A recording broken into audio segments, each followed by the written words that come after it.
Hello everybody, third video. I know that I did not do this earlier in the week like I kind of wanted, but my work weeks are Wednesday through Sunday, so technically I still did it, so that's on what consistency.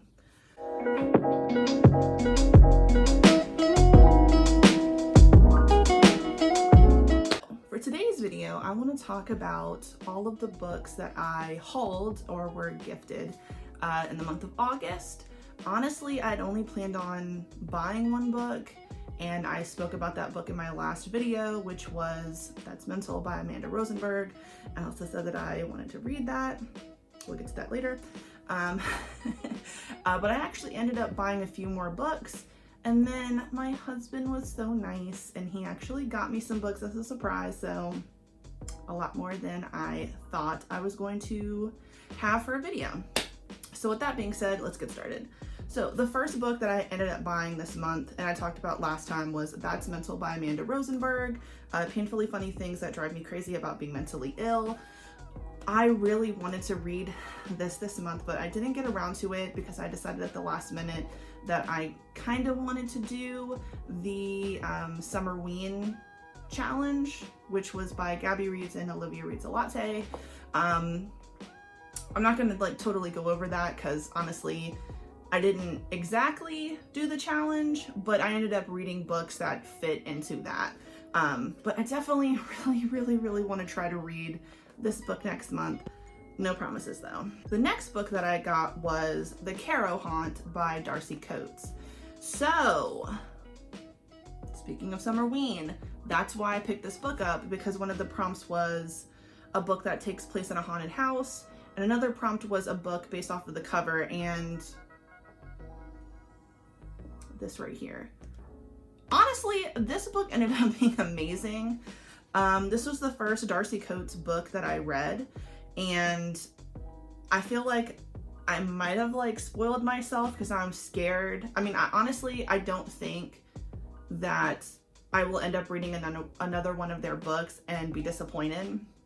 But you ever get scared when you start a series and it's like, ooh, what if?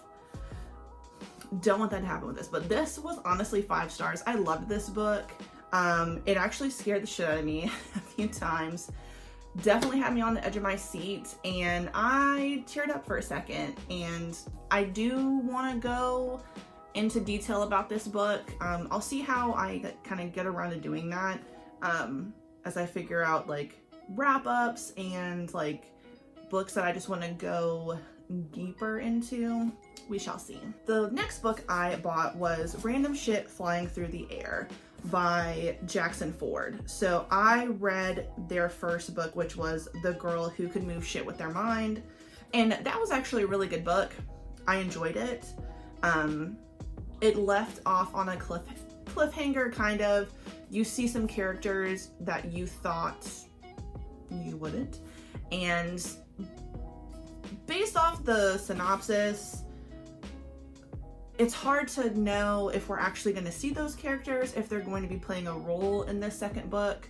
So we'll see, but I'm actually really excited. This one seems like it's a little bit bigger than the first book, but I'm definitely excited to get back into this story. So the next book I got is a romance, and it is One to Watch by stamen-london. I heard a few people talk about this book. Plus size love, hello. The girl is chunky, so this is just for me. But I heard about this book, and I'm kind of like picking up romance books here and there, and I'm really happy with all the ones that I've chosen.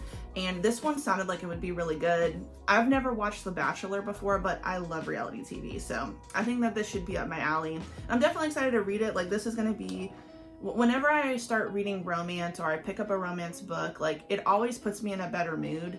And even though I read scary books, or some scary books this month, and I was stressed from work, I know that this would be something that would put me in a good mood, as did the other ones, but this one for sure. So the next book I got was Twisted, The Tangled History of Black Hair Culture by Emma DeBerry.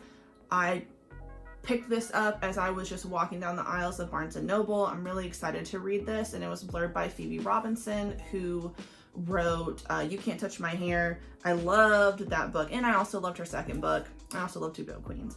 But I'm really excited about this. I do hope that I can read this next month.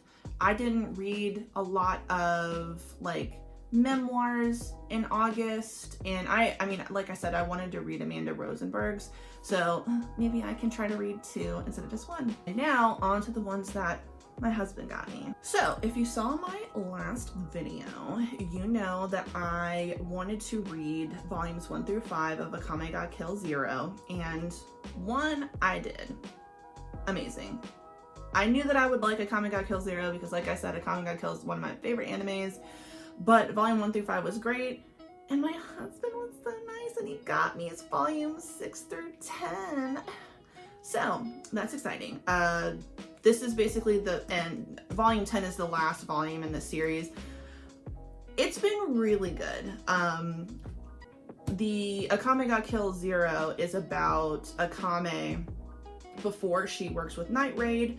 She's working for the Empire as an assassin, and it's been really interesting.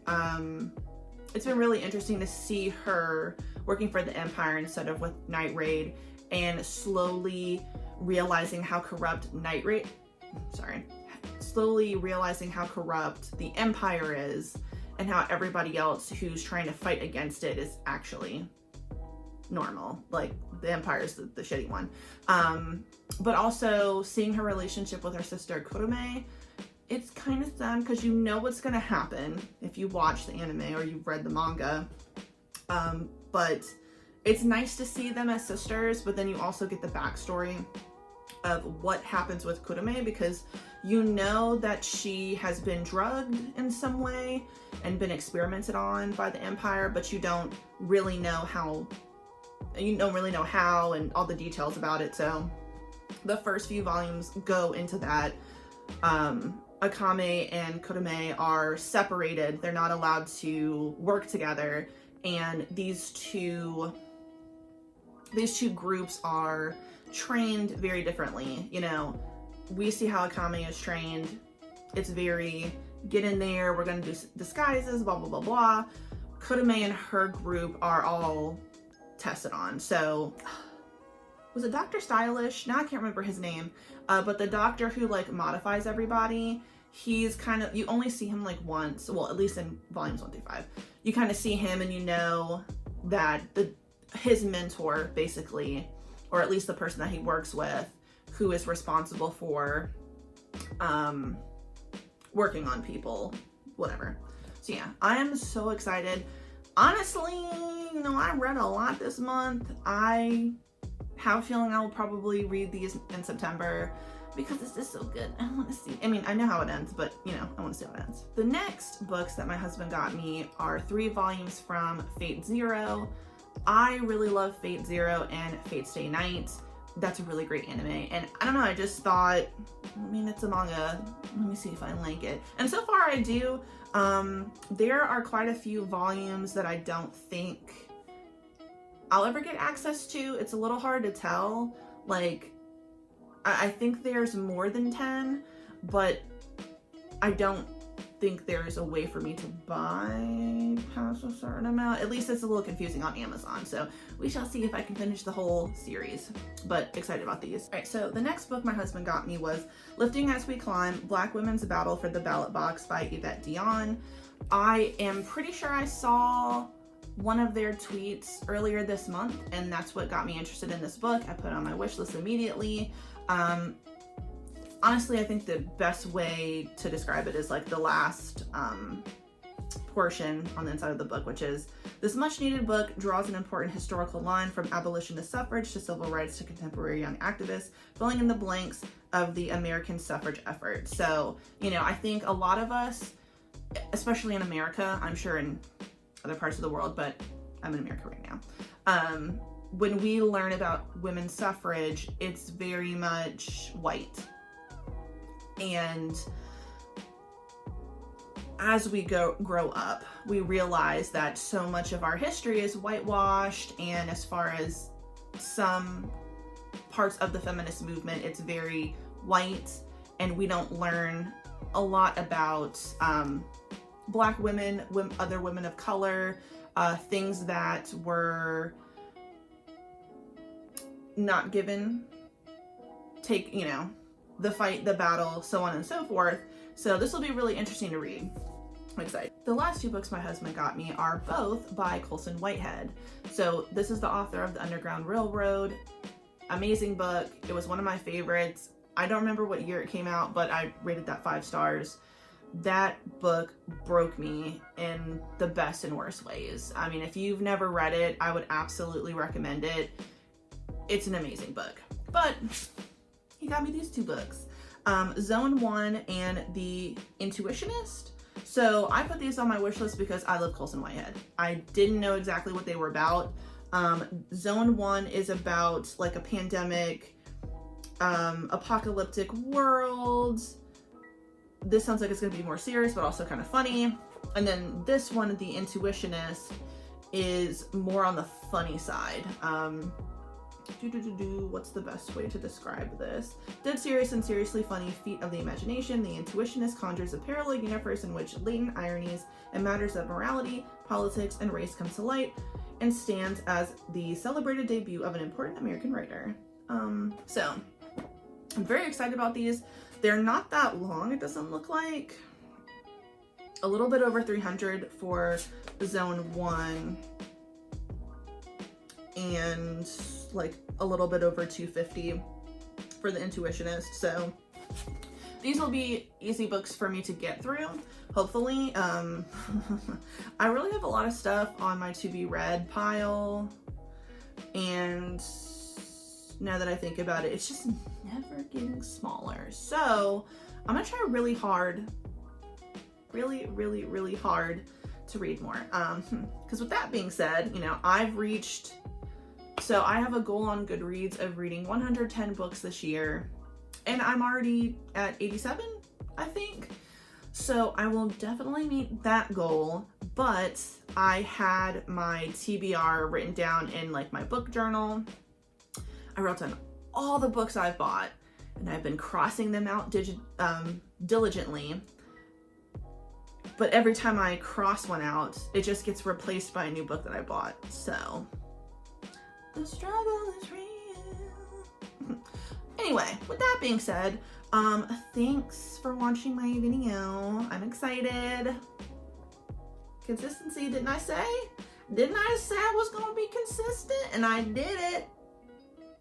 But yeah, the next video I'm hoping will be the wrap up for August. I think it's gonna end up being a 2-parter because I read over 10 books. Like the second week of August, I'd already read 9. And then I read, oh damn, it might actually be 20 books. It'll be long.